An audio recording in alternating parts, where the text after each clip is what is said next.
João Gilberto, the founder of bossa nova music, has died. Hey there, I'm Jeff. It's great to have you with us once again for Plain English this Thursday. Today is episode 177, and all the resources for this episode can be found online at plainenglish.com/177.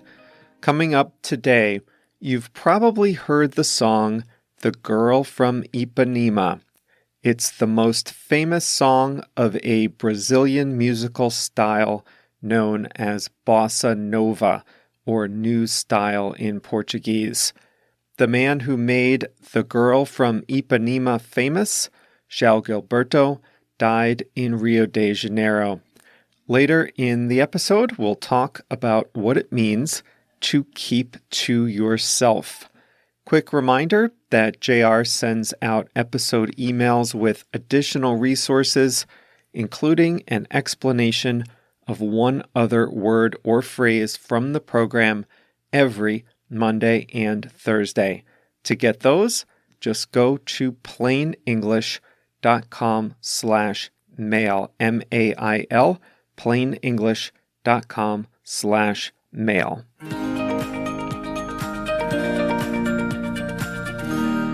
The man who sang The Girl From Ipanema, the most famous song of the bossa nova style of Brazilian music, has died. Bossa nova, which means new style in Portuguese, is a blend of traditional African-influenced Brazilian samba music, plus jazz, plus some other musical styles mixed in. But it was very low-key. I should say it is very low-key. Unlike jazz, which is high energy, bossa nova is typically played at lower volumes and without a lot of drums and percussion instruments.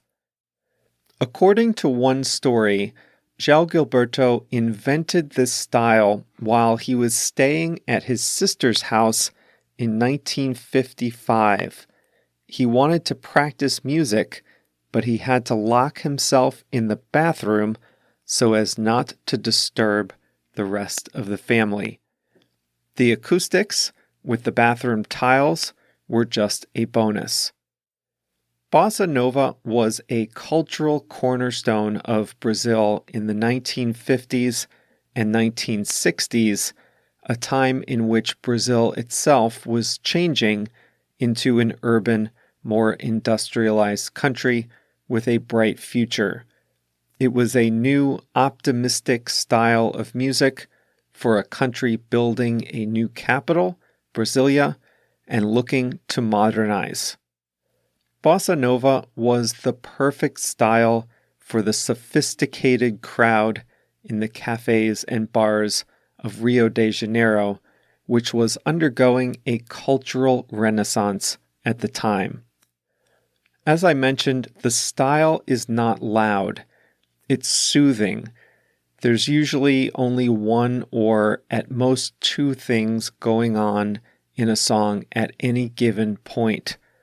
Vocals aren't competing with guitars or drums for the listener's attention. The first hit song of the style was called Chega de Saudade, which loosely translates to No More Blues in English. The song was first released by the Brazilian actress and singer Elisete Cardoso, but it wasn't until João Gilberto released his own interpretation that the song became a hit.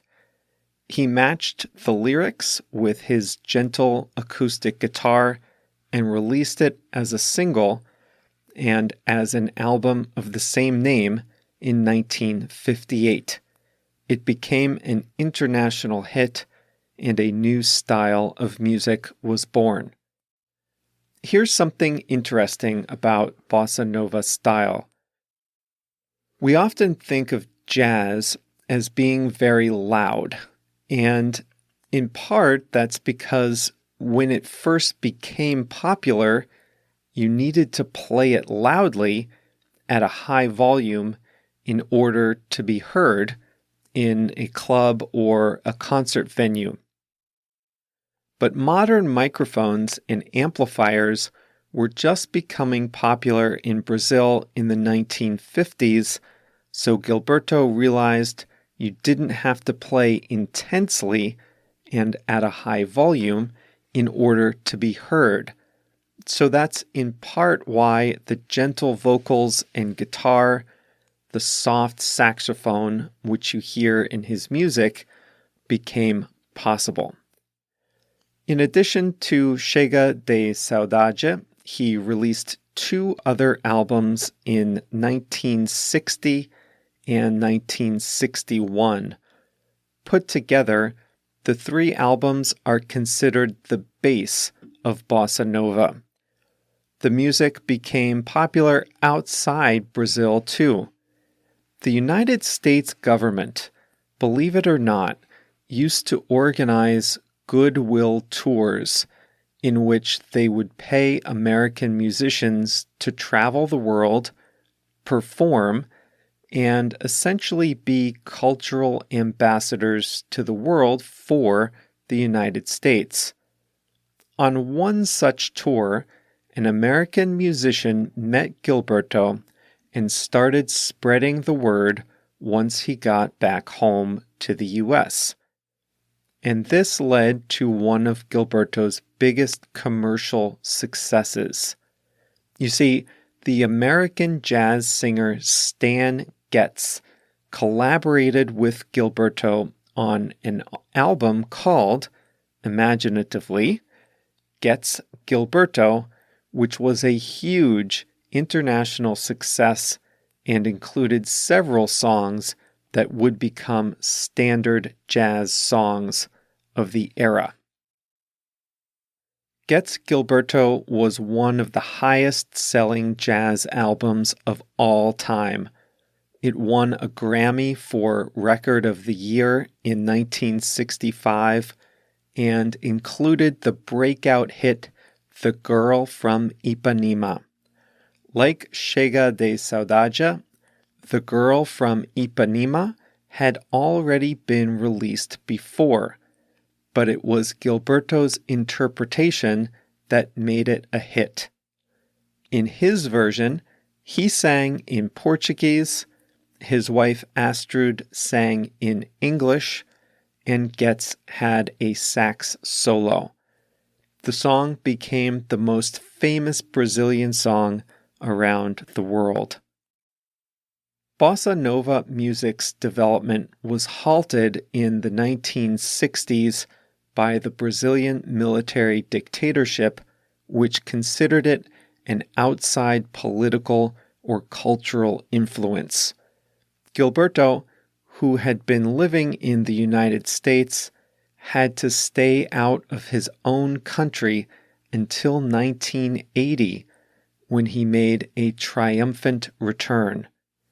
From then until well into this century, he kept performing, playing many types of songs in his own signature style. He won a Grammy for an album as recently as the year 2000 and was inducted into the International Latin Music Hall of Fame. By the time he stopped performing publicly in 2008, he had released 17 albums and had been performing for over 60 years. He was born in the state of Bahia. His grandfather gave him his first guitar when he was just 14 years old. By the time he was 18, he had been singing publicly and had left school to focus full-time on his music. The obituary in O Globo, a Brazilian newspaper, said Gilberto was one of the greatest geniuses of Brazilian music. A writer in a British newspaper said he was a reclusive genius in a nation of extroverts. On a personal level, Gilberto generally kept to himself.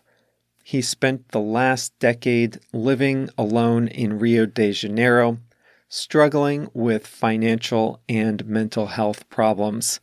He had not been seen in public in many years. He was 88 years old and died at home. His funeral was at Rio's Municipal Theater.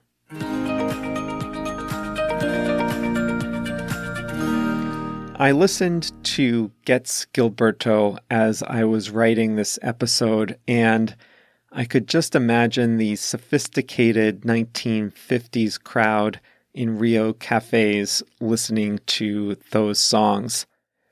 The amazing thing is, he had these hits in the early 1960s. He defined a new musical genre then, and was still performing and releasing albums well into the 21st century. Quick hello to a few listeners. Adrieli is living in just a picturesque seaside town in Norway, studying to be a teacher. She's originally from Brazil. Adriana in Argentina went looking for pictures of all the creatures we discussed in episode 175. She didn't dispute my choice of the eyelash viper as the scariest creature, but she did want to nominate the pale-faced bat as the ugliest one, and you get no argument from me on that one.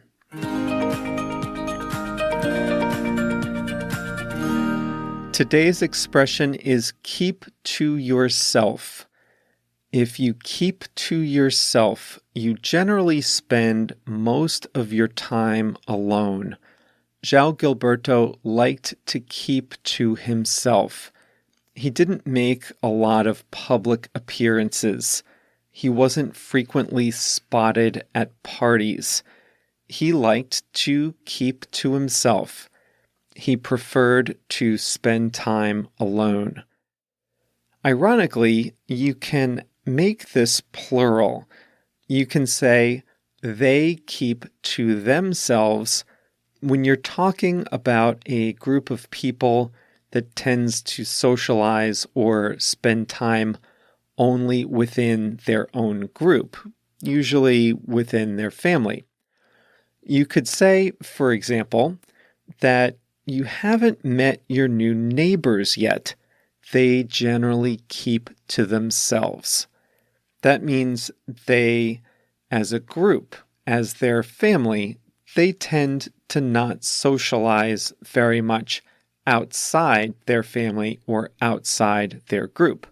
Now, as individuals, they may be really social and spend tons of time together within their group. But if you don't see them out in the neighborhood, if they don't invite you over, if they decline your invitations, then you might conclude that they generally keep to themselves. Have you ever heard the word clique? C-L-I-Q-U-E, clique. It's like a small informal group. It's not typically a compliment.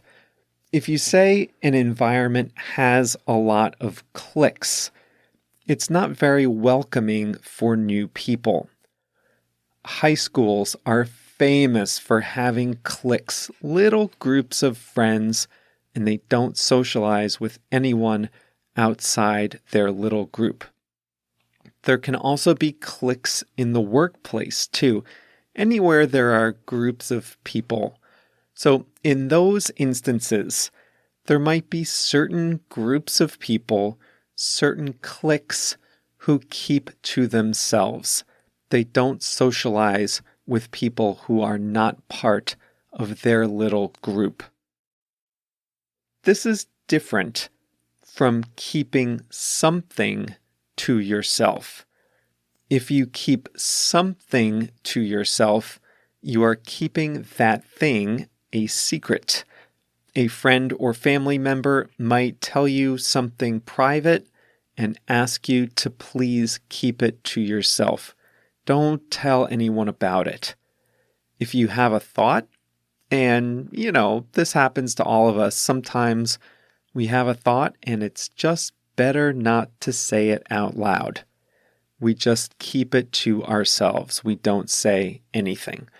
But remember, if a person keeps to himself or herself, that person generally avoids social contact with others. If a family or couple or group of people keep to themselves, they tend not to socialize outside their group. The song of the week is, in honor of João Gilberto, the Girl from Ipanema. So I wanted to give you a couple more facts about this song. It is believed to be the second most recorded pop song in history, behind the song Yesterday by the Beatles. That means more artists and singers have recorded and released this song than any other in history except one. A lot of those singers are women, so they tend to adapt the song to the boy from Ipanema when there is a woman singer. I went on Spotify to search for The Boy from Ipanema just to see if I could find one or two examples of women who covered this, and there is a long list of artists who cover both Girl and Boy from Ipanema. I had no idea it was so popular. I listened to a few versions, and the modern version I like the best is by Diana Krall. I really like the Diana Krall version. It's a good one. Amy Winehouse bucked the trend. She sang The Girl from Ipanema. Okay, that's all today. Gets Gilberto. Look for that on Spotify. It's got a black and orange cover. JR and I will be back on Monday. Thanks again for being with us and spending your time with Plain English. Thanks for sending all your notes and messages. I really do appreciate hearing from each and every one of you. Remember, plainenglish.com/mail, M-A-I-L, to get the extra episode resources. See you right back here on Monday. If you enjoy listening to Plain English, then I'd like you to consider joining Plain English Plus. With video lessons, faster audio, flashcards, and online courses, it's the best way to take your English to the next level. Visit plainenglish.com/plus to read all about it.